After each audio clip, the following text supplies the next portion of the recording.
ದಕ್ಷಿಣ ಭಾರತದ ಗಾನ ಕೋಗಿಲೆ ಎಸ್ ಜಾನಕಿಯವರು ಗಾನ ನಿಲ್ಲಿಸಿದ್ದಾರೆ. ಮೈಸೂರಿನ ಅಪೋಲೋ ಆಸ್ಪತ್ರೆಯಲ್ಲಿ ಎಸ್ ಜಾನಕಿ ನಿಧನ ಹೊಂದಿದ್ದಾರೆ. 88 ವರ್ಷ ವಯಸ್ಸಾಗಿತ್ತು ಅವರಿಗೆ.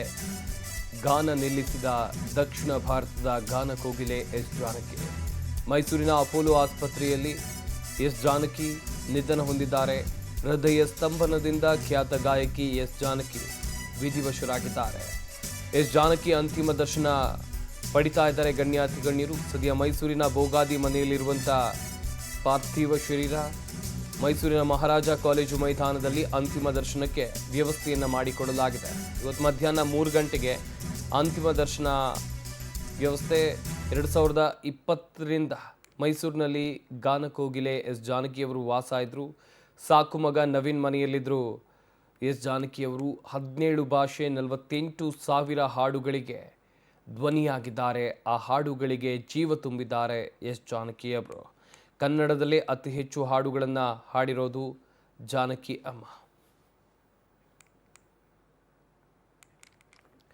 ಈ ಬಗ್ಗೆ ಇನ್ನಷ್ಟು ಮಾಹಿತಿಯನ್ನು ಕೊಡ್ತಾರೆ ನಮ್ಮ ಪ್ರತಿನಿಧಿ ಪ್ರೇಮ್ ಕುಮಾರ್. ನೇರ ಸಂಪರ್ಕದಲ್ಲಿ ಜಾಯ್ನ್ ಆಗ್ತಾ ಇದ್ದಾರೆ. ಪ್ರೇಮ್ ಕುಮಾರ್, ಅಂತಿಮ ದರ್ಶನಕ್ಕೆ ಯಾವ ರೀತಿಯಾಗಿ ಸಿದ್ಧತೆಗಳನ್ನು ಮಾಡಿಕೊಳ್ಳಲಾಗಿದೆ, ಹಾಗೆಯೇ ಯಾವೆಲ್ಲ ಗಣ್ಯರು ಬಂದು ಇವತ್ತು ಅಂತಿಮ ದರ್ಶನ ಪಡಿತಾರೆ, ಎಷ್ಟೊತ್ತಿಗೆ ಅಂತಿಮ ದರ್ಶನ ಶುರು ಆಗಬಹುದು? ಸಂಪತ್, ಏನು ಈ ಶತಮಾನ ಕಂಡ ಮಹಾನ್ ಗಾಯಕಿ ಎಸ್ ಜಾನಕಿಯವರು ಕಾಲಗರ್ಭದಲ್ಲಿ ಮರೆಯಾಗಿರುವಂಥದ್ದು. ಎಸ್ ಜಾನಕಿಯವರು ವಿಧಿವಶ ಹಿನ್ನೆಲೆಯಲ್ಲಿ ಈಗಾಗಲೇ ಅವರ ಅಂತಿಮ ದರ್ಶನಕ್ಕೋಸ್ಕರವಾಗಿ ಮಹಾರಾಜ ಕಾಲೇಜು ಮೈದಾನದಲ್ಲಿ ಎಲ್ಲ ರೀತಿಯ ಸಿದ್ಧತೆಗಳನ್ನ ಮಾಡ್ಕೊಂಡಿರುವಂಥದ್ದು. ರಾತ್ರಿ ಅವರು ಸಾವನ್ನಪ್ಪಿದ ನಂತರವಾಗಿ ಅವರ ಮನೆಗೆ ಕೂಡ ಅವರ ಒಂದು ಅಂತಿಮ ದರ್ಶನಕ್ಕೆ ಅಲ್ಲಿ ವ್ಯವಸ್ಥೆಯನ್ನು ಮಾಡ್ಕೊಂಡಿರುವಂಥದ್ದು. ಮುಂಜಾನೆ 6 ಗಂಟೆಯಿಂದಲೂ ಕೂಡ ಅವರ ಕುಟುಂಬಸ್ಥರು ಮತ್ತು ಆಪ್ತ ಸ್ನೇಹಿತರು ನೋಡೋದಕ್ಕೆ ಅವರ ಮನೆಯಲ್ಲಿ ಅಂತಿಮ ದರ್ಶನಕ್ಕೆ ವ್ಯವಸ್ಥೆಯನ್ನು ಮಾಡ್ಕೊಂಡಿದ್ದಾರೆ.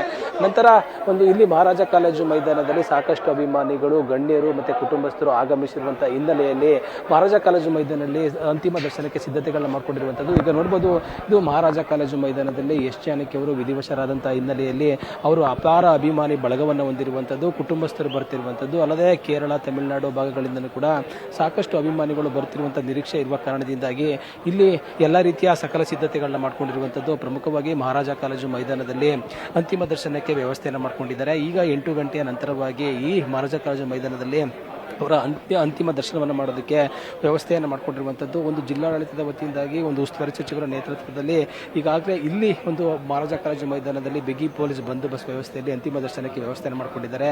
ಈಗ ನೋಡ್ತಾ ಇರಬಹುದು, ಅಲ್ಲಿ ಒಂದು ಭಾಗದಿಂದ ಅಭಿಮಾನಿಗಳು ಏನು ಬರ್ತಾರೆ, ಬಂದು ಅವರ ಅಂತಿಮ ದರ್ಶನವನ್ನು ಪಡೆದು ನಂತರವಾಗಿ ಇಲ್ಲಿಂದ ಎಕ್ಸಿಟ್ ಆಗುವಂಥ ವ್ಯವಸ್ಥೆಯನ್ನು ಕೂಡ ಮಾಡಿಕೊಂಡಿರುವಂಥದ್ದು.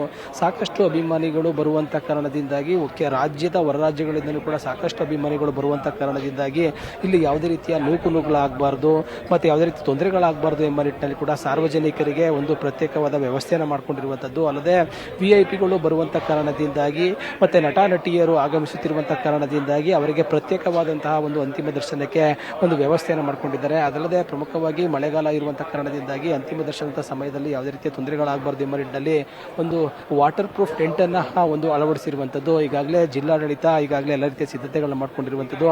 ನಂತರವಾಗಿ ಇಲ್ಲಿ 8 ಗಂಟೆಯಿಂದ ಸುಮಾರು 3 ಗಂಟೆವರೆಗೂ ಕೂಡ ಇಲ್ಲಿ ಅಂತಿಮ ದರ್ಶನಕ್ಕೆ ಅವಕಾಶವನ್ನು ಮಾಡಿಕೊಂಡಿರುವಂಥದ್ದು.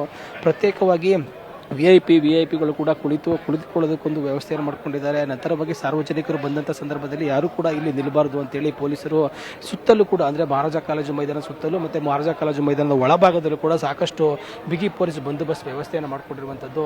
ಎಸ್ ಜಾನಕಿಯವರು ಪದ್ಮಭೂಷಣ ಹಾಗೂ ಸುಮಾರು ಹಲವಾರು ಹೆಚ್ಚು ಒಂದು ಪ್ರಶಸ್ತಿಗಳನ್ನು ಪಡೆದು ಸಾಕಷ್ಟು ಅಭಿಮಾನಿ ಬಳಗವನ್ನು ಹೊಂದಿರುವಂಥದ್ದು. ಅವರು ಸಾವನ್ನಪ್ಪಿದ್ರು ಕೂಡ ಅವರ ಅಭಿಮಾನಿ ಬಳಗದವರು ಕೂಡ ಮೈಸೂರಿನಲ್ಲಿ ರಾತ್ರಿ ಅಪೋಲೋ ಆಸ್ಪತ್ರೆಗೆ ಜಮಾಯಿಸಿರ್ತಾರೆ. ಅಲ್ಲಿ ಅಂತಿಮ ದರ್ಶನ ಮಾಡೋದಕ್ಕೆ ಅವಕಾಶ ಮಾಡಿಕೊಟ್ಟಿಲ್ಲ ಅಂತೇಳಿ ಸಾಕಷ್ಟು ಅಭಿಮಾನಿಗಳು ಗಲಾಟೆಗೆ ಕೂಡ ಮುಂದಾಗಿರ್ತಾರೆ. ನಂತರವಾಗಿ ಈಗ ಸಾಕಷ್ಟು ಅಭಿಮಾನಿಗಳು ಎಲ್ಲರೂ ಕೂಡ ಇಲ್ಲಿ ಬಂದು ಜಮಾಯಿಸಿರುವಂಥದ್ದನ್ನು ನೋಡಬಹುದಂಥದ್ದಾಗಿರುವಂಥದ್ದು. ಎಸ್ ಜಾನಕಿಯವರು ಏನಿದ್ದಾರೆ, ಅವರಿಗೆ ಅವರ ಹಾಡುಗಳ ಮುಖಾಂತರವಾಗಿ ಇನ್ನೂ ಕೂಡ ಒಂದು ಅಭಿಮಾನಿಗಳ ಒಂದು ಹೃದಯದಲ್ಲಿ ಜೀವಂತವಾಗಿರುವಂಥದ್ದು. ಹಂಗಾಗಿ ಅವರ ಅಂತಿಮ ದರ್ಶನ ಪಡೆಯೋದಕ್ಕೋಸ್ಕರವಾಗಿ ಸಾಕಷ್ಟು ಸಾರ್ವಜನಿಕರು ಈಗಾಗಲೇ ಮಹಾರಾಜ ಕಾಲೇಜು ಮೈದಾನಕ್ಕೆ ಬಂದಿದ್ದಾರೆ. ಈಗ VIP ಮೂವ್ಮೆಂಟ್ಗಳು ಇರುವಂಥ ಕಾರಣದಿಂದಾಗಿ ಅವರಿಗೆ ಪ್ರತ್ಯೇಕವಾದ ವ್ಯವಸ್ಥೆಯನ್ನು ಕೂಡ ಮಾಡಿಕೊಂಡಿರುವಂಥದ್ದು. ಈಗ ಅವರ ಸ್ವಗ್ರಾಮ ಅವರ ಮನೆಯಲ್ಲಿ ಅಂತಿಮ ದರ್ಶನಕ್ಕೆ ಕುಟುಂಬಸ್ಥರು ಮತ್ತು ಅವರ ಆಪ್ತ ಸ್ನೇಹಿತರು ಕೂಡ ಅಂತಿಮ ದರ್ಶನವನ್ನು ಪಡ್ಕೊಳ್ತಿದ್ದಾರೆ. ನಂತರವಾಗಿ ಮಹಾರಾಜ ಕಾಲೇಜು ಮೈದಾನಕ್ಕೆ ತಂದು ಇಲ್ಲಿ ಅಂತಿಮ ದರ್ಶನ ಮಾಡೋದಕ್ಕೆ ಈಗಾಗಲೇ ಜಿಲ್ಲಾಡಳಿತ ಎಲ್ಲ ರೀತಿಯ ವ್ಯವಸ್ಥೆಯನ್ನು ಮಾಡಿಕೊಂಡಿರುವಂಥದ್ದು. ನಂತರವಾಗಿ 5 ಗಂಟೆಯ ನಂತರವಾಗಿ ಅವರ ಸಾಕು ಮಗನಾದ, ಅಂದರೆ ಅವರ ಆರೈಕೆ ಮಾಡ್ತಿದ್ದಂತಹ ನವೀನ್ ಏನಿದ್ದಾನೆ, ಅವರ ತೋಟದಲ್ಲಿ ಅಂತ್ಯ ಸಂಸ್ಕಾರ ಮಾಡೋದಕ್ಕೆ ಈಗಾಗಲೇ ಎಲ್ಲ ರೀತಿಯ ಸಿದ್ಧತೆಗಳನ್ನ ಮಾಡ್ಕೊಂಡಿರುವಂಥದ್ದು. ಅವರ ಹಿರಿಯ ಒಂದು ಮಗಳೇನಿದ್ದಾಳೆ, ಅವಳಿಗೆ ಅಂತ್ಯ ಸಂಸ್ಕಾರದಲ್ಲಿ ಪಾಲ್ಗೊಳ್ಳುವಂತಹ ಅವರು ಮೊದಲು ಕೂಡ ಅಂದರೆ ಸುಮಾರು 8 ವರ್ಷಗಳ ಕಾಲ ಮೈಸೂರಿನಲ್ಲಿ ವಾಸವಿರ್ತಾರೆ. ನಂತರವಾಗಿ ನಾನು ಮೈಸೂರಿನಲ್ಲೇ ಅಂತ್ಯ ಸಂಸ್ಕಾರ ಮಾಡಬೇಕು ಅಂತೇಳಿ ಅವರು ಇಂಗಿತವನ್ನು ವ್ಯಕ್ತಪಡಿಸಿರ್ತಾರೆ. ಆ ಹಿನ್ನೆಲೆಯಲ್ಲಿ ಅವರು ಮಗಳು ಒಂದು ಬ್ರಾಹ್ಮಣ ಸಂಪ್ರದಾಯ ಅಂದರೆ ಕೇರಳದ ಮೂಲದ ಬ್ರಾಹ್ಮಣ ಸಂಪ್ರದಾಯಂತೆ ಅಂತ್ಯ ಸಂಸ್ಕಾರ ಮಾಡೋದಕ್ಕೆ ಈಗಾಗಲೇ ಎಲ್ಲ ರೀತಿ ಸಿದ್ಧತೆಗಳನ್ನ ಮಾಡ್ಕೊಂಡಿದ್ದಾರೆ. ರಾತ್ರಿ ಉಸ್ತುವಾರಿ ಸಚಿವರಾದಂಥ ಯತೀಂದ್ರ ಸಿದ್ದರಾಮಯ್ಯನವರು ಅವರ ಕುಟುಂಬಸ್ಥರ ಜೊತೆ ಮಾತನಾಡಿ ಎಲ್ಲಿ ಮಾಡಬೇಕು, ಎಲ್ಲಿ ಅಂತ್ಯ ಸಂಸ್ಕಾರ ಮಾಡಬೇಕು ಅಂತೇಳಿ ಎಲ್ಲ ಸಿದ್ಧತೆಗಳನ್ನ ಮಾಡಿಕೊಂಡು ಈಗ ಸುಮಾರು ಅಂದರೆ ಮೈಸೂರಿನ ಹೊರವಲಯದಲ್ಲಿರುವಂತಹ ಕಣಿಯನಹುಂಡಿ ಏನಿದೆ ಅಲ್ಲಿ ನವೀನ್ ಅವರ ಒಂದು ತೋಟದಲ್ಲಿ ಅಂತ್ಯ ಸಂಸ್ಕಾರ ಮಾಡೋದಕ್ಕೆ ಸಿದ್ಧತೆಗಳನ್ನ ಮಾಡ್ಕೊಂಡಿರುವಂಥದ್ದು. ಪ್ರಮುಖವಾಗಿ ಎಸ್ ಜಾನಕಿ ಅವರು ಸಾಕಷ್ಟು ಪ್ರಶಸ್ತಿಗಳನ್ನು ಪಡೆದು ಸಾಕಷ್ಟು ಅಭಿಮಾನಿ ಬಳಗವನ್ನು ಹೊಂದಿರ್ತಾರೆ. ಅವರು ಈ ಶತಮಾನದಲ್ಲಿ ಕಂಡ ಮಹಾನ್ ಗಾಯಕಿ ಅವರು ಎಸ್ ಜಾನಕಿ ಅವರಾಗಿರುವಂಥದ್ದು. ಆ ಹಿನ್ನೆಲೆಯಲ್ಲಿ ಡಿ.ಕೆ. ಶಿವಕುಮಾರ್ ಅವರು ಸರ್ಕಾರಿ ಗೌರವಗಳೊಂದಿಗೆ ಅವರಿಗೆ ಅಂತ್ಯ ಸಂಸ್ಕಾರ ಮಾಡಬೇಕು ಅಂತೇಳಿ ಒಂದು ಸೂಚನೆ ನೀಡಿರುವಂಥ ಹಿನ್ನೆಲೆಯಲ್ಲಿ ಸರ್ಕಾರಿ ಗೌರವಗಳೊಂದಿಗೆ ಅವರ ಅಂತ್ಯ ಸಂಸ್ಕಾರ ಮಾಡೋದಕ್ಕೆ ಕಣಿಯನಹುಂಡಿಯಲ್ಲಿ ಕೂಡ ವ್ಯವಸ್ಥೆಯನ್ನು ಮಾಡ್ಕೊಂಡಿರುವಂಥದ್ದು. ಈಗ ಅವರ ಸುಮಾರು ಸ್ವಲ್ಪ ಹೊತ್ತಿನಲ್ಲೇ ಕೂಡ ಈಗ ಮಹಾರಾಜ ಕಾಲೇಜು ಮೈದಾನದಲ್ಲಿ ತಂದು ಅವರ ಅಂತಿಮ ದರ್ಶನಕ್ಕೆ ಇಲ್ಲಿ ಇಡಲಾಗ್ತಾ ಇರುವಂಥದ್ದು. ಯಾವುದೇ ರೀತಿಯ ತೊಂದರೆ ಆಗದಂಥ ರೀತಿಯಲ್ಲಿ ಸೂಕ್ತ ರೀತಿಯಲ್ಲಿ ಬಂದೋಬಸ್ತ್ ವ್ಯವಸ್ಥೆಯಲ್ಲಿ ಅಂತಿಮ ದರ್ಶನಕ್ಕೆ ವ್ಯವಸ್ಥೆಯನ್ನು ಮಾಡಿಕೊಂಡಿರುವಂಥದ್ದು. ಸಂಪತ್. ಥ್ಯಾಂಕ್ ಯು ಪ್ರೇಮ್ ಕುಮಾರ್ ತಮ್ಮೆಲ್ಲ ಡೀಟೇಲ್ಸ್ಗಾಗಿ. ಇವತ್ತು ಸಂಜೆ 4:30ಕ್ಕೆ ಎಸ್ ಜಾನಕಿ ಅಮ್ಮನ ಅಂತ್ಯ ಸಂಸ್ಕಾರ ನಡೆಯುತ್ತೆ. HD ಕೋಟೆಯ ಕಣಿಯನಹುಂಡಿಯಲ್ಲಿ ಅಂತ್ಯ ಸಂಸ್ಕಾರಕ್ಕೆ ಸಿದ್ಧತೆಯನ್ನು ಮಾಡಿಕೊಳ್ಳಲಾಗ್ತಾ ಇದೆ. ಮೈಸೂರು ಜಿಲ್ಲೆ HD ಕೋಟೆಯ ಕಣಿಯನಹುಂಡಿ ಇದು. ಸಾಕು ಮಗ ನವೀನ್ ತೋಟದಲ್ಲಿ ಜಾನಕಿ ಅಮ್ಮನ ಅಂತ್ಯಕ್ರಿಯೆ ನಡೆಯಲಿದೆ. ಜಾನಕಿ ಮೊಮ್ಮಗಳು ಅಪ್ಸರ ಅಂತಿಮ ವಿಧಿವಿಧಾನವನ್ನು ನೆರವೇರಿಸ್ತಾರೆ. ಸಕಲ ಸರ್ಕಾರಿ ಗೌರವಗಳೊಂದಿಗೆ ಅಂತ್ಯಕ್ರಿಯೆ ನಡೆಯಲಿದೆ. ಎಸ್ ಜಾನಕಿ ಮಗ ಕೆಲ ವರ್ಷಗಳ ಹಿಂದೆ ಮೃತಪಟ್ಟಿದ್ರು. ಹೀಗಾಗಿ ಮಗನ ಮಗಳು ಅಪ್ಸರ ಅಂತಿಮ ವಿಧಿವಿಧಾನವನ್ನು ನೆರವೇರಿಸ್ತಾರೆ. ತೆಲುಗು ಬ್ರಾಹ್ಮಣ ಸಂಪ್ರದಾಯದಂತೆ ಅಂತ್ಯಕ್ರಿಯೆ ನಡೆಯುತ್ತೆ. ಎಸ್ ಜಾನಕಿ ಅವರ ಕುಟುಂಬದ ಮೂಲಗಳಿಂದ ಸಿಕ್ಕಿರುವ ಮಾಹಿತಿ ಇದು. ಮೈಸೂರಿನ HD ಕೋಟೆಯ ಕಣಿಯನಹುಂಡಿಯಲ್ಲಿ ಅಂತ್ಯಕ್ರಿಯೆಗೆ ಸಿದ್ಧತೆಯನ್ನು ಮಾಡಿಕೊಳ್ಳಲಾಗ್ತಾ ಇದೆ.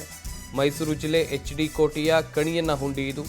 ಸಾಕು ಮಗ ನವೀನ್ ತೋಟದಲ್ಲಿ ಜಾನಕಿ ಅಮ್ಮನ ಅಂತ್ಯಕ್ರಿಯೆ ನಡೆಯುತ್ತೆ. ಜಾನಕಿ ಮೊಮ್ಮಗಳು ಅಪ್ಸರರಿಂದ ಅಂತಿಮ ವಿಧಿವಿಧಾನ ನೆರವೇರಿಸಲಾಗುತ್ತೆ. ಸಕಲ ಸರ್ಕಾರಿ ಗೌರವಗಳು ಕೂಡ ಇರಲಿದೆ.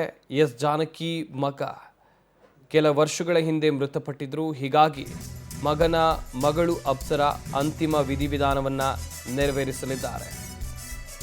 ಮೈಸೂರು ಮಹಾರಾಜ ಕಾಲೇಜು ಮೈದಾನದಲ್ಲಿ ಅಂತಿಮ ದರ್ಶನ ವ್ಯವಸ್ಥೆಯನ್ನು ಕಲ್ಪಿಸಲಾಗಿದೆ.